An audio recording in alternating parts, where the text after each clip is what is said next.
JV TV வாரங்கும் பரவட்டும் தமிழ்.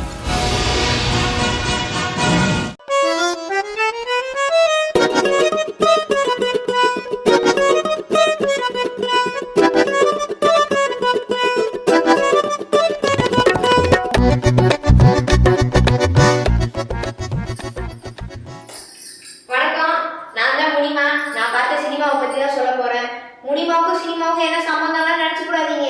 தியேட்டர்ல கூட்டுற வேலை பார்க்கறதுனால ஒரு படம் மட்டும் எல்லா படத்தையும் பார்த்துக்குவேன். ஆனா ஒண்ணு, பார்த்த படத்தை பார்த்த மாதிரி சொல்லிவிடுவேன். அந்த படத்தை பத்தி மனசுல படத்தை பட்டுன்னு சொல்லிவிடுவேன். ஆமா, படத்துல தப்புன்னா அதை சரின்னு சொல்ல மாட்டேன். படம் சரியா இருந்தா அதை தப்புன்னு சொல்ல மாட்டேன். நமக்குலாம் கரெக்டுனா கரெக்டு, கட் அண்ட் ரைட்டு, குத்தனா குத்தம், ஏன் சொல்லுவோம் சுத்தம். நம்ம கோலிவுட்ல நிறைய புது படம் வரப்போகுது. அதுல டாப்பா எது, டப்பா எது, சூப்பரா எது, சுமாரா எது, தப்பிச்சுக்கிறது எது, ஊத்திக்கிறது எது, ஹிட்டு எது, அட்டு எது, இது எல்லாத்தையும் முடியுமா சொல்றேன். நம்ம தமிழ் சினிமால எத்தனையோ படம் இருக்குதுங்க.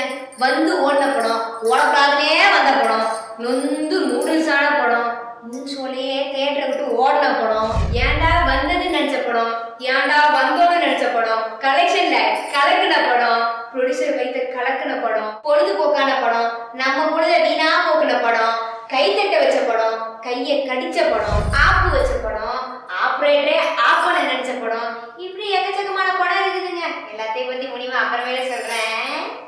இது ஒரு முக்கியமான மேட்டருங்க. இப்பெல்லாம் கோலிவுட்ல ஆவி படமா வருது. எந்த படத்துல ஆவி வருது, எந்த படத்தால நமக்கு கொட்டாவி வருதுன்னு நான் சொல்றேன். எல்லா படத்துலயும் இன்டர்வலுக்கு முன்னாடி 2 பாட்டு இருக்கும், இன்டர்வலுக்கு அப்பால 2 பாட்டு இருக்கும். ஆனா ஒவ்வொரு படத்துல பாட்டெல்லாம் இன்டர்வலா இருக்கும். அது என்ன படம்னு சொல்றேன். இப்படி முடிமா கிட்ட நிறைய கதை இருக்குது. முடிமாவுக்கும் சினிமாவுக்கும் என்ன சம்மந்தம்னு நினைச்சீங்களா? இப்ப பாத்தீங்களா? இனிமே பாத்துக்கிட்டே இருங்க.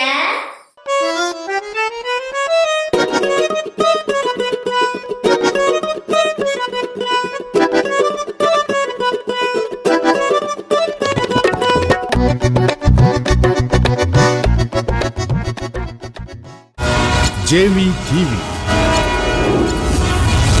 வாரங்கும் பரவட்டும் தமிழ். இன்றைக்கு இருக்கிற விஞ்ஞானிகள் பல கருவிகளை வச்சு 9 கிரகம் இருக்குது அப்படின்னு சொல்லியிருக்கிறாங்க.